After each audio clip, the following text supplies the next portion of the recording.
चतुर्थी का जो व्रत करने वाली होती हैं, जो चतुर्थी का पूजन करने वाली होती हैं, उनके भीतर का एक भाव होता है कि जैसे ही शाम का समय आए चंद्रदेव का पूजन करें। चंद्र जब प्रकट हो जाए, कलश भर लिया, उसके नीचे आखा दाना रख दिया, चावल गेहूं जो भी आप रखते हो पूजन के लिए, ऊपर पात्र आदि रख दिया, जलाशय, फिर अपन ने घी का दिया लगाकर पूजन भी कर ली। तो जो चतुर्थी का पूजन करने वाली होती हैं, जो चतुर्थी का नियम व्रत धारण करने वाली होती हैं, बड़ी बड़ी चतुर्थियां करती हैं या उसका नियम धारण करती हैं, तो चतुर्थी का जो पूजन करती है वो किस चीज के लिए होता है? केवल संतान, पुत्र, परिवार, हमारा कुटुंब, हम जिस कुल में हैं, हमारा कुल वैभव की ओर बढ़े, संपदा की ओर बढ़े और उसकी आयु बढ़े, उसकी आयु बढ़े, वैभव बढ़े। बहुत ध्यान दीजिएगा महाराज, चतुर्थी की पूजन में जो आप आखा दाना रखते हो, गेहूं वगैरह कुछ भी जो भी रखते हो, उसकी बड़ी महत्वता होती है महाराज। यहां तक कहा गया है, चतुर्थी की कथा तो आप लोग पढ़ते होंगे, जो लोग पढ़ते हैं उनको मालूम होगा। चतुर्थी की कथा में लिखा है, चौथ माता के व्रत में वर्णन किया गया है कि वो आखा दाना जो रखा जाता है, मान लो कोई जरूरी काम होता है तभी आखा दाना को रखा जाता है, संभाल के रखते हैं कि हम इस काम के लिए जा रहे हैं और हमारा ये कार्य सफल होना चाहिए। तो जिसने चतुर्थी का व्रत करा है, जिसने चंद्रदेव का पूजन करा, चतुर्थी का व्रत करा, वो गणेश जी से विनती करके वहां से 2-4 आखा दाना उठा ले, और जो व्यक्ति का काम अटक रहा है अपने ही घर का, पर दूसरे कुल को नहीं देना, अपने ही कुल के अंतर्गत जो काम अटक रहा है उसकी जेब में, उसके पल्लू में उस चीज को रख दिया जाए। तो चतुर्थी जो अगली आती है, जैसे आप महीने की करते हो तो महीने की, और आप जैसे करते हो कि 4 अलग बड़ी बड़ी चतुर्थी करते हो, तो उसके अनुसार आपका कार्य सिद्ध होता ही है। उस आखे दाने का इतना महत्व होता है क्योंकि चतुर्थी का व्रत करने वाली माता जब व्रत करती है तो स्वयं चतुर्थी की कथा में लिखा हुआ है कि पार्वती जी गणेश जी से चतुर्थी की कथा बचवाती। चतुर्थी की कथा बाची किसने थी? स्वयं गणेश जी महाराज ने। और सुनी किसने थी? माता पार्वती। बाचने वाले गणेश जी थे, सुनने वाली माता पार्वती थी। तो चतुर्थी की कथा जब होती है तो उसको स्वयं गणेश जी बाच रहे हैं। तो व्रत कौन सुन रही है? माता पार्वती। और आपने जो आखा दाना लिया वो गणेश जी के भाव से लिया, गणेश जी से निवेदन करके, विनय करके, प्रार्थना कर उसको प्राप्त किया।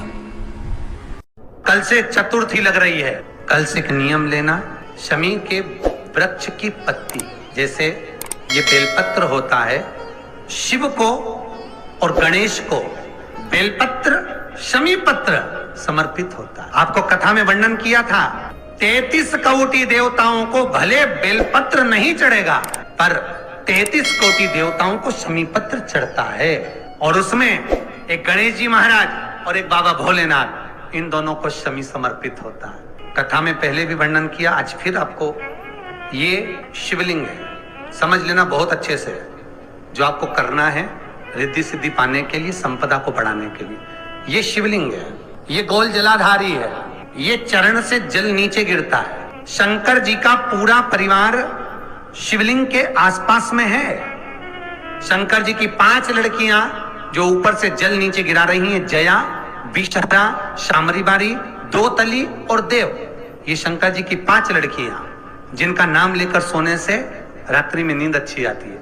एक एक बूंद जो ऊपर से गिरा रही हैं, ये शिव की 5 बेटी। जहां से जल नीचे गिरता है, शिवलिंग का जो जल नीचे जाता है, उसके राइट भाग में गणेश जी का स्थान, लेफ्ट भाग में कार्तिकेय का स्थान, बीच में शंकर जी की सबसे छोटी लड़की अशोक सुंदरी का स्थान। शिव महापुराण की कथा कहती है और गणेश चरित्र अपन श्रवण कर रहे हैं। और कल से चतुर्थी लग रही है, जिसके घर में संपदा की कमी पड़ती हो, बीमारियां ज्यादा फैल रही हो, बहुत कष्ट हो महाराज, बहुत ज्यादा दुखी हो महाराज, कोई काम नहीं बन रहा, बहुत तकलीफ में हो, तो शमी पत्र, शमी की पत्ती, जहां गणेश जी का स्थान है वहां पर 5 शमी पत्र 5 समर्पित करें और शंकर जी के ऊपर 3 शमी पत्र समर्पित करें। बहुत ध्यान देना, 5 शमी पत्र जहां गणेश जी का स्थान है शिवलिंग में, वहां समर्पित करें।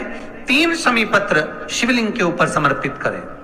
1 शमी पत्र शंकर जी की चौखट पर लेफ्ट भाग में, जाते समय आपका उल्टा हाथ, जब मंदिर से निकलो तो उल्टे हाथ पर, लेफ्ट भाग में शंकर जी की चौखट पर समर्पित करें, एक शमी पत्र। और महाराज का दिया जहां लेफ्ट भाग में आपने शमी पत्र रखा है, मंदिर में ना दिया लगाकर बाहर की ओर जहां शमी पत्र रखा है उसके ठीक साइड में एक घी का दिया लगा दीजिए। केवल चतुर्थी से लेकर चतुर्दशी तक गणेश पुराण कहती है भगवान गणेश जी का, मोर ध्वज का, मयूर ध्वज गणेश का नाम लेकर जो ये दीप शमी पत्र चढ़ा देता है उसके घर से कभी रिद्धि सिद्धि नहीं जाती, वैभव प्रतिष्ठा नहीं जाती। कर देखना अगले साल तक आपका व्यापार कितना चलता है हमको बताना जरूर, करके देखो एक बार। और शिव महापुराण की कथा कहती है, गणेश पुराण के तृतीय अध्याय में वर्णन किया, कोई बीमारी नहीं जिसका इलाज ना हो पाए।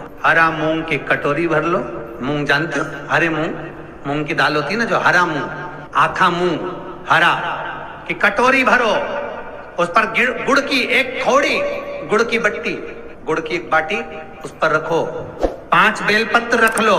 और जिस व्यक्ति को बहुत भारी बीमारी है, कैंसर जैसा रोग भी है, किडनी, लीवर जो भी उसके खराब हो रहे हैं, कोई तकलीफ है, बस वो कटोरी में मूंग लेकर उसमें गुड़ की खोड़ी रखकर 5 बेलपत्र रखकर, जिसको बहुत बीमारी हो, दमा, श्वास, किडनी आदि का आदि बहुत बीमारी हो, 21 बार शरीर पर से उतार कर महाराज सीधे हाथ में रखकर नाम गोत्र खुद का बोलकर और भगवान से गणेश जी से विनती कर कर उस कटोरी नहीं लेना, पुरानी कटोरी नहीं लेना, कोई कटोरी घर में नहीं हो, नई कटोरी, और उसको गणेश जी के मंदिर में पहुंचा दीजिए। गणेश जी के मंदिर में पहुंचाएं, गणेश जी के मंदिर में पंडित जी भी बैठे रहे, हाथ में मत देना उस कटोरी को, भले दरवाजे पर चौखट पर गणेश जी के राइट हैंड की ओर, आपका उल्टा हाथ होगा,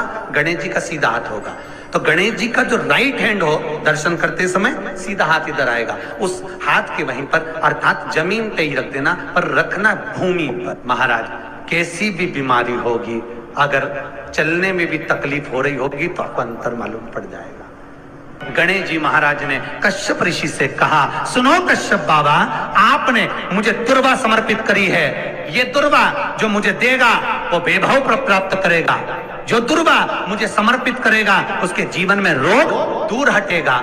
इस दुर्वा का अलग अलग महत्व है महाराज।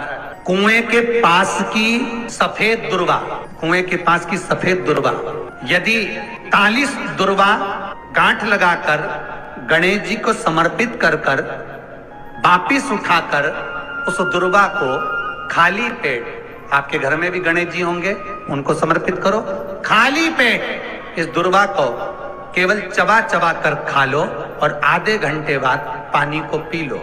गणेश जी को चढ़ाना, सफेद दुर्वा को गणेश जी को समर्पित कर कर चबा चबा कर खाना, उदर की प्रॉब्लम, जो भी मसा आदि की प्रॉब्लम होती है उदर से जुड़ी हुई होती है, जिस चीज से जुड़ी होगी, पेट की जितनी प्रॉब्लम होगी, आपको जितनी भी प्रॉब्लम होगी, वो सारी कितनी भी प्रॉब्लम हो पेट से जुड़ी हुई प्रॉब्लम जितनी भी होगी समाप्त।